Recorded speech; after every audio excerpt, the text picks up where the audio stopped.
I, 27F, work as a financial advisor at a top company. I have had no contact with my parents for the past 8 years. I have an older sister, Celeste, 34F, who is happily married with 2 kids. We maintain occasional communication, but we aren't that close. When I was just 19 years old, an incident occurred that made me cut off my parents from my life. You see, my parents are devout Catholics, the type who take their faith incredibly seriously. Throughout our upbringing, they expected both my sister and me to strictly adhere to these beliefs and follow a life path deeply rooted in their religious values. Instead of enrolling us in local schools, they chose to homeschool us. Their reasoning was that these schools didn't align closely enough with their beliefs, so they decided to take our education into their own hands. They had a very specific vision for our futures and put immense pressure on us to choose one of the following paths: to become parents and have lots of children, or to pursue a life as a nun. Our parents expected us to conform to the traditional expectations of our community, and these were the only options they deemed suitable for us. My sister, who is 7 years older than me, never dated, lived at home until she got married, rarely traveled more than 10 miles from our house, and didn't participate in any group activities around our town. It was clear why she was our parents' favorite. When she was just 22 years old, they arranged her marriage to Matthew, the son of my dad's friend. At her wedding, they critiqued everything, from the readings to the order of events during the Mass, even though an ordained priest officiated it. Luckily for my sister, Matthew turned out to be a great guy, and Celeste has a great life with her 2 children. Seeing that my sister had to get married at such a young age, I knew I wanted a different life than hers. She might have been content, but I didn't want to follow the traditional route. I was a young woman full of dreams, ambitions, and a passion for independence. I wanted to build a career, travel, and explore the world. My vision for my life clashed head-on with the traditional expectations my parents held dear. After I graduated from high school, I really wanted to go to college, even though my parents were dead set against it. I applied to a top university in our district and was thrilled to receive a full scholarship. But when I shared the good news with my parents, they were furious, and my dad had a complete meltdown. He began to shout at me, his words filled with disapproval and frustration. My mom, on the other hand, refused to look at me. My parents couldn't understand why I wanted to go to college when they believed I should be focusing on following the traditional path they had laid out. It was a heartbreaking moment, watching the people I love the most in the world react so negatively to my pursuit of higher education. The fallout from that argument was profound. It marked the beginning of a growing divide between me and my parents for the years to come.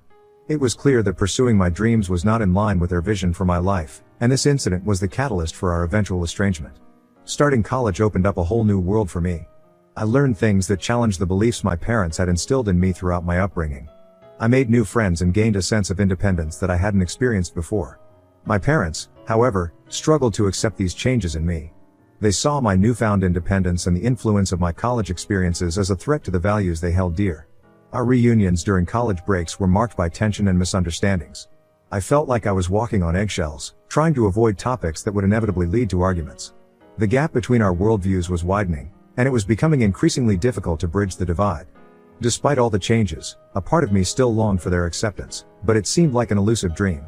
After graduating from college, I was thrilled about the prospect of finding a job and kickstarting my career. I expressed my strong desire to pursue a career to my parents and eventually move out of their house to follow my dreams. However, my parents were unhappy and didn't want me to pursue a job. They insisted that I should choose a life path that led to marriage and starting a family, in line with their strong principles. Our arguments got more and more intense, emotions were running high, and they fervently urged me to reconsider my choices. When I stood my ground and refused to heed their demands, they told me to leave their house right away. I was taken aback, shocked to see them react so angrily and abruptly over a decision that brought me so much happiness. I gathered my belongings and stayed at my sister's place for a few months until I could find a new place of my own. During that time, I made a solemn promise to myself that I would never go back to my parents' house. I wanted to live life on my own terms and achieve success and happiness outside the confines of their traditional expectations. My decision to leave and pursue a career, however, deeply hurt my parents. In their eyes, I had diverged from their expectations and disregarded their wishes for me. They responded by cutting off all communication with me, and it was as if I had been exiled from their lives. Over the years, whenever I talked to my sister, I made sure not to ask about them, and she didn't mention them to me. Now coming on to the incident in hand, I had been in a relationship with my boyfriend for the past 3 years, and he proposed to me 3 months ago. We decided to have a simple court marriage followed by a small dinner party with our close friends. I'm not a fan of big, dramatic weddings, and the fact that I couldn't invite my family to the wedding was another reason for keeping it low-key. Everything seemed to be going smoothly in the following days, or so I believed until I received a call from an unknown number. I answered it only to hear my parents on the other end. After all those years of silence, I couldn't fathom why they were calling me. It turned out they had learned about my marriage and wanted to offer their congratulations. I hesitantly thanked them, a mix of emotions flooding over me. They continued to inquire about my life and well-being, and I answered their questions without much thought. It didn't strike me as unusual until they began to ask how it felt to be married to someone in a higher position than me at my company. Puzzled, I asked them to clarify what they meant. They went on to explain that they were delighted I had chosen to marry my boss. At this point, my jaw nearly hit the floor. I couldn't fathom why they would think I was married to my boss. They told me that one of their acquaintances had informed them about this and that they couldn't be happier. The whole time I remained mostly silent as they continued to chatter about how proud they were that I was finally married. My dad expressed excitement about meeting my husband and getting to know him, while my mother inquired if I planned to quit my job now that I was married, with the intention of focusing on having kids and keeping my husband happy. Their assumptions left me flabbergasted. It slowly dawned on me that the sole reason they had reached out to me after 8 years was their belief that I had married my boss, which, in their minds, elevated my status in the society, and they expected me to now become a traditional wife. Their condescending tone and expectations infuriated me, but I decided to play along. I painted a picture of a life that, technically, was true, as I did have a comfortable life with my husband, but I added in a bunch of lies, such as having 20 housekeepers at our beck and call and living in a huge mansion with a swimming pool. My parents eagerly lapped up my story, and their excitement grew as they asked if I could arrange a meeting with my wealthy husband. Their excitement was embarrassing, considering their eagerness to reconnect with me hinged solely on the false belief that I had married my boss. While I played along and agreed to set up a meeting for the weekend, a plan was forming in my mind. I wanted to teach them a lesson, a way to make them understand the pain they had caused by refusing to talk to me for all those years just because I didn't conform to their demands. Now, they were suddenly eager to be back in my life, all so they could boast about it in front of their community friends. It was a bitter pill to swallow, and I was determined to make them see the consequences of their actions. I talked to my husband about my plan, but he was unsure about it. He understood why I lied, but he was hesitant about starting things off on the wrong foot since he was going to be meeting my parents for the first time. After some convincing, he finally agreed to go along with my plan. I also reached out to my boss, who was actually a female and had become a close friend to me over the years I had worked at the company. I explained the situation to her, and she found my parents' beliefs quite amusing. I asked if we could use her house for the day, and she readily agreed. I sent the location to my parents and set up the meeting they had requested. On the day, my parents arrived at the house, believing they were meeting my wealthy boss, whom I was apparently married to. Their eyes widened as they took in the size of the house and the expansive lawn. My husband and I greeted them, and my dad shook my husband's hand with a bit too much enthusiasm. My mother hugged me and congratulated us on our marriage. My husband, though initially hesitant, played his part flawlessly. He greeted my parents with a warm smile and engaged in small talk, pretending to be the wealthy boss they believed him to be. We sat down for lunch, and my parents couldn't help but notice the team of housekeepers who brought out our plates. My dad started bombarding my husband with questions about the house, his assets, and how I had ended up with someone of his stature. Despite my irritation with the question, my husband, to maintain the charade, spun an intricate tale about his wealth, success, and a story on how we met, all part of our elaborate act. Amidst the conversation, my dad, unable to contain his curiosity, leaned in with a twinkle in his eye and asked my husband, "You know, I've always wanted to own a classic car collection. Do you have any vintage cars around that I can check out?" My husband played along, telling my dad that he indeed had a few vintage cars. They both headed off to explore my wealthy husband's car collection, which, in reality, belonged to my boss. Meanwhile, my mother hung back, and in a hushed tone, she confided in me. "You know, we are so happy that you are married to a rich man because we have been struggling to make our house mortgage payments," she admitted, her eyes filled with worry. "We are afraid that we might lose our home." I was left staring at her in disbelief as she continued, suggesting that now that I was married to my wealthy husband with a huge house and a vintage car collection, I could convince him to help out with their mortgage payments. It hit me like a ton of bricks. The only reason my parents had reached out to me after all these years was because they believed they could benefit from my supposed rich husband's wealth. They never really cared about me at all. The realization was a bitter pill to swallow, and a rush of emotions swirled within me. As I waited for my dad and my husband to return, I could feel the tension in the air. When they finally rejoined us, I took a deep breath and decided it was time to have a candid conversation with everyone. I turned to my dad and asked him directly if what my mother told me was true. He hesitated for a moment and then replied, "Well, I didn't expect you to ever get married, let alone to a wealthy man. Now that your husband has more than enough, it wouldn't hurt to share some of this wealth with us." Both my husband and I were taken aback by the words that came out of my dad's mouth. My dad continued, explaining that he didn't have the money to pay the mortgage, and he couldn't turn to his friends for help because it would damage his reputation. Seeing my parents' desperation and their assumption that they could easily gain from my husband's imaginary wealth, I decided to take my revenge to the next level. With a wicked glint in my eye, I looked at my dad and said, "You know what, Dad?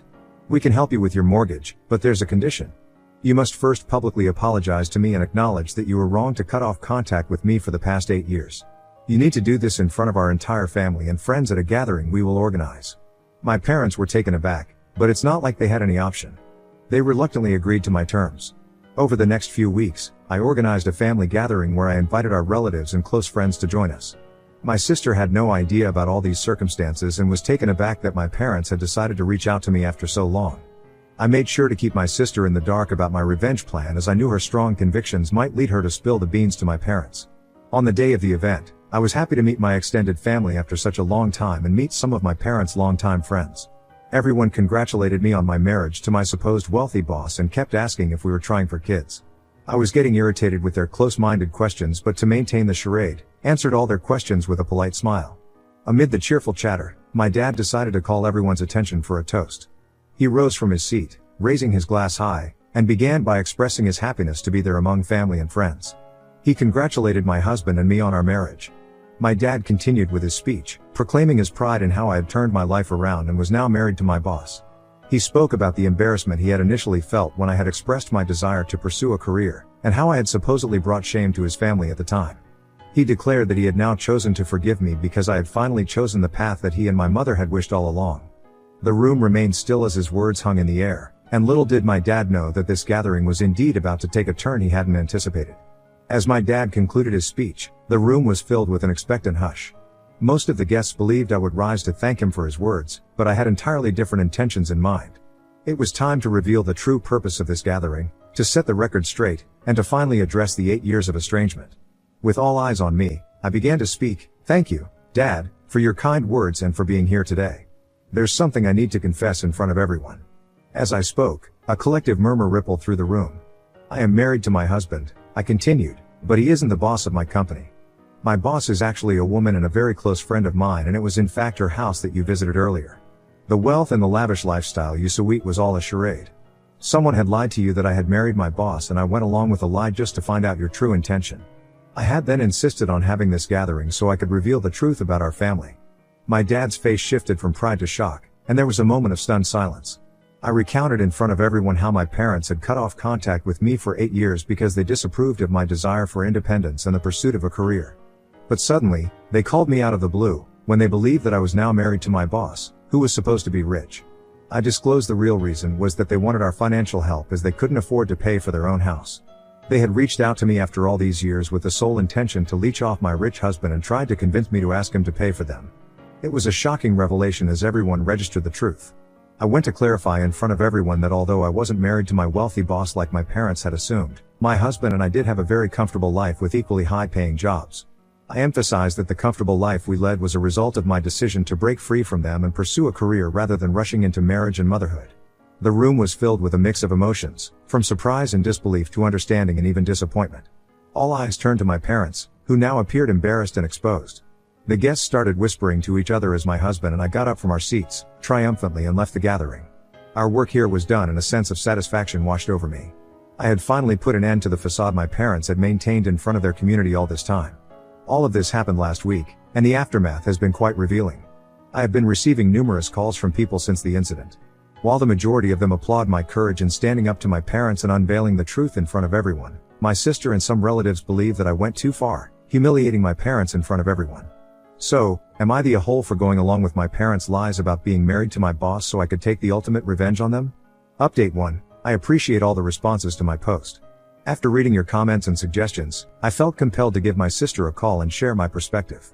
I explained to her that I was only 19 years old when our parents kicked me out, leaving me with emotional scars that persisted for years.